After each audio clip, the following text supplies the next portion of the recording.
So Dan, congratulations. How are you feeling coming off court?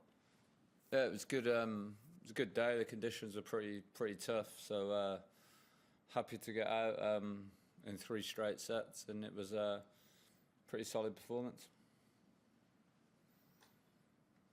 You did a good job of not getting involved in the big row in the first set. Yeah, I mean, the only part I wanted to clear up was I wasn't asking I was just simply asking the umpire why it was a let. So I didn't see any of like what happened, because obviously the play was all in the other corner. But yeah, it was. I think it went on a bit too long, but yeah, it got cleared up, and then did a good job holding. When something like that happens and it's your opponent getting involved, I mean, do you think, oh, that's probably quite good for me because he's going to be annoyed about it? Or? No, not really. I mean, I know Jérémy relatively well, so I didn't really want it to sour the match. I thought it was it was a good competitive match, and for someone I didn't know so well, probably I'd be hoping he was getting fired up and a bit angry with the situation. But it was I don't really know what to make of what happened. I don't really know who was in the right, who was in the wrong. I didn't see it happen. So it was just a pretty awkward situation, yeah. What would it mean, Dan, to sort of, I know that it's a big ambition to have a deep run at a Grand Slam. What would it mean to you if you're able to do that here?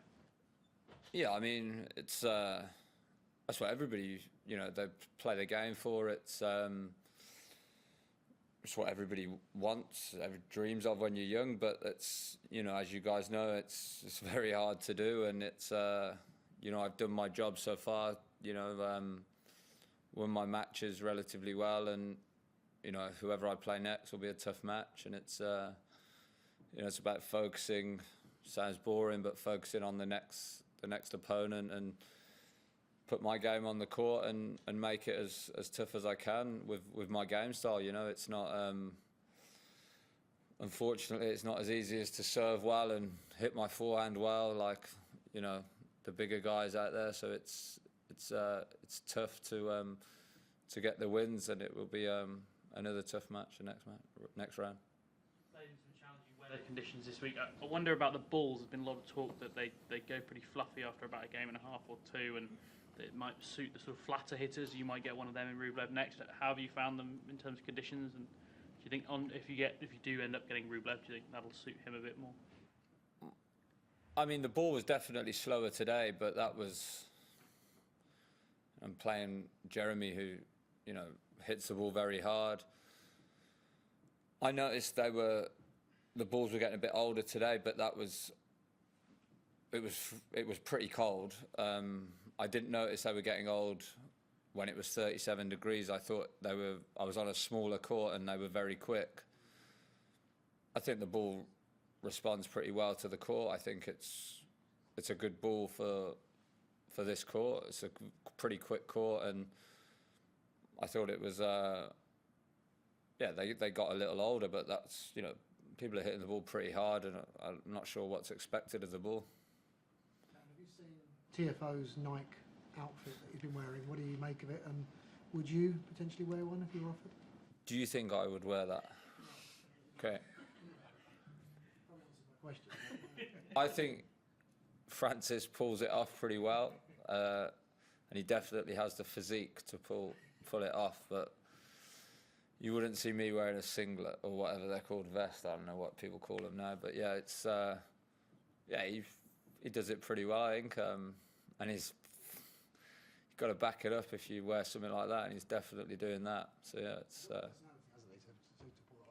yeah, I think it suits him, his personality, and how he plays the game. He's great for the game. He's always pretty positive, smiling, and good character. Yeah. Your viewing habits have become now an area of interest after your Roy Keane session. So I feel like I need to ask you what else you've been watching since then. If I'm honest with you, I watch a lot of sport. I've watched a Big Bash most nights. I've been to 2 games since I've been here. So it's probably watch I did look last night. I think it's Thunder Renegades today, so yeah, probably watch that tonight. You watch that instead of Murray. Depends if I'm in the room or not. Who knows?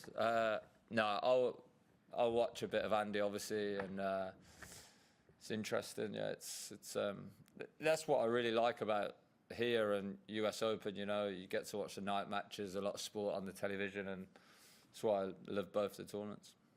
Although you sort of won the point, do you think it would be easier in that sort of situation? Because it did rumble on for like 10 minutes, as you say.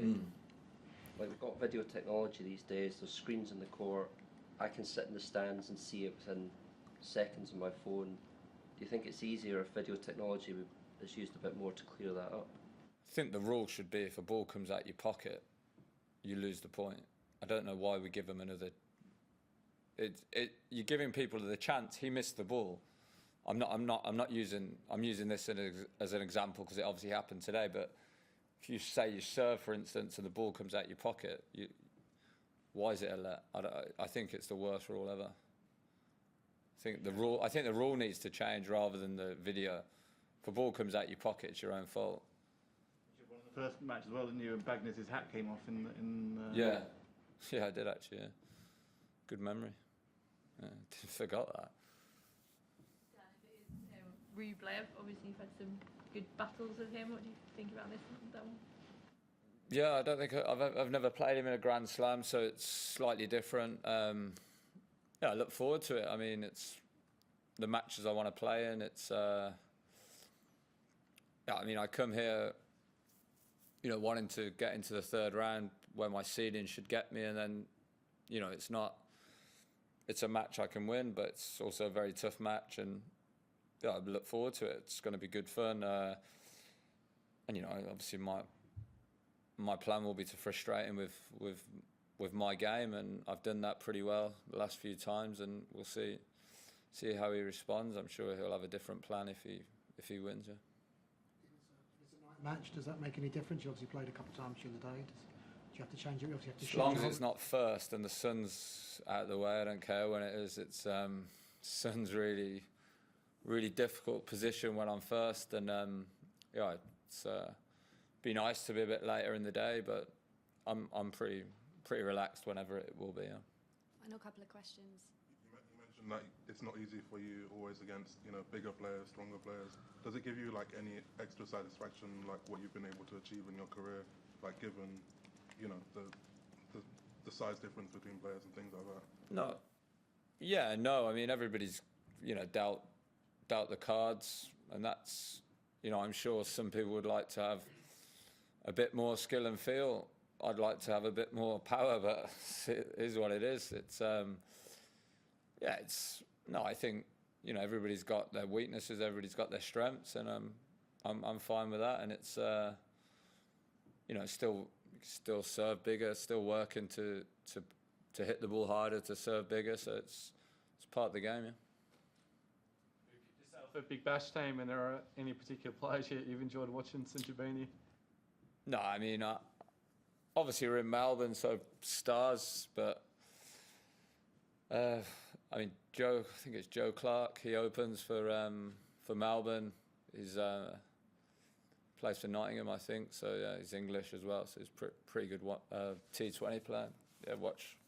But no, I don't have a team. Watch pretty much any of it. It's good. It's good viewing. Yeah. We'll conclude the press conference there. Thank you everyone for joining. Cheers.